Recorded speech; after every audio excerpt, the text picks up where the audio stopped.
ng bayan, maasahan anumang panahon. Magandang araw po sa ating lahat. Narito ng pinakahuling update sa Bagyong Ramil at sa magiging lagay ng panahon sa maraming lugar sa ating bansa. Naglandfall na ang Bagyong Ramil sa bahagi ng Gubat, Sorsogon kaninang alas 3 ng hapon. At sa kasalukuyan ay nasa coastal waters ito ng Gubat, Sorsogon. Taglay ang lakas ng hangin na umaabot sa 65 km per hour malapit sa gitna at pagbugsong umaabot sa 90 km per hour. Sa ngayon kumikilos ito ng pakanluran ng mabagal o almost stationary ang pagkilos ng bagyong ito. Meron itong diametro na umaabot sa 400 km kaya kung mapapansin natin ay medyo malawak din ang kaulapan na sakop ng bagyong ito.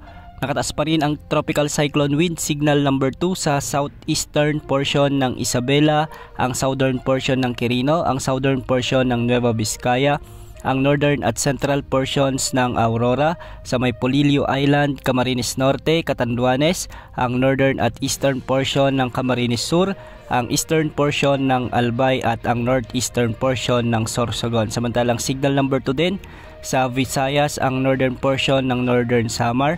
At signal number 1 ang nakataas naman ngayon sa Cagayan kasama ng Babuyan Island, ang nalalabing bahagi ng Isabela, ang nalalabing bahagi ng Quirino, ang natitirang bahagi ng Nueva Vizcaya sa may Apayao, Abra, Kalinga, Mountain Province, Ifugao, Benguet, Ilocos Norte, Ilocos Sur, La Union, Pangasinan. Signal number 1 din sa nalalabing bahagi ng Aurora, Nueva Ecija, ang eastern portion ng Bulacan, ang eastern portion ng Tarlac, ang eastern portion ng Pampanga, ang northern at eastern portion ng Quezon Province, at ang nalalabing bahagi ng Camarines Sur, ang natitirang bahagi ng Albay, natitirang bahagi ng Sorsogon, Burias Island at Ticao Island. Signal number 1 din sa Visayas, ang nalalabing bahagi ng Northern Samar, ang northern portion ng Eastern Samar at ang northern portion ng Samar Province. Pinag-iingat natin ang mga lugar na nabanggit sa banta ng mga pagbaha at pagguho ng lupa dahil makakaranas ng mga lugar na ito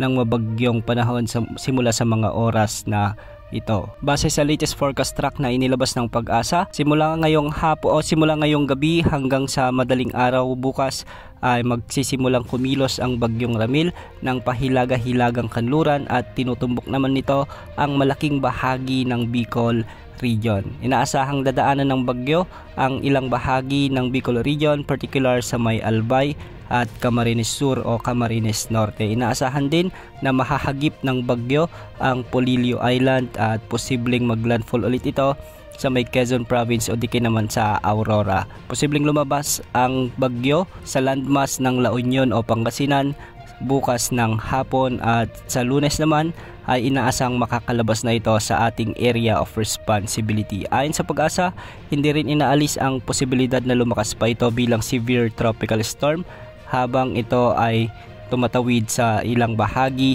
ng Southern Luzon, kaya hindi rin inaalis ang posibilidad na itaas ang signal number 3 sa ilang bahagi pa ng bansa kung sakali. Sa ngayon nga makakaranas na ng mabagyong panahon ang Aurora, Camarines Norte, Camarines Sur, Catanduanes, Northern Samar at Polillo Island. Samantalang makakaranas na rin ng mga pag-ulan at pagbugso ng hangin ang Cagayan Valley, Cordillera Administrative Region, Ilocos Region, ang nalalabing bahagi ng Bicol Region, Nueva Ecija, Bulacan, Tarlac, Pampanga, Eastern Samar, Samar Province at ang nalalabing bahagi ng Quezon Province. Dulot ito ng Bagyong Ramil. Samantala, maulap na papawirin na minsan ay may mga kalat-kalat na pag-ulan at pagkidlat-pagkulog naman ang inaasahan dulot ng Bagyong Ramil sa Metro Manila, ang nalalabing bahagi ng Visayas, Mimaropa, ang nalalabing bahagi ng Central Luzon, ang nalalabing bahagi ng Calabarzon, Zamboanga Peninsula, Northern Mindanao, Caraga, Lanao del Sur, Maguindanao at ang North Cotabato. Samantala, localized thunderstorms naman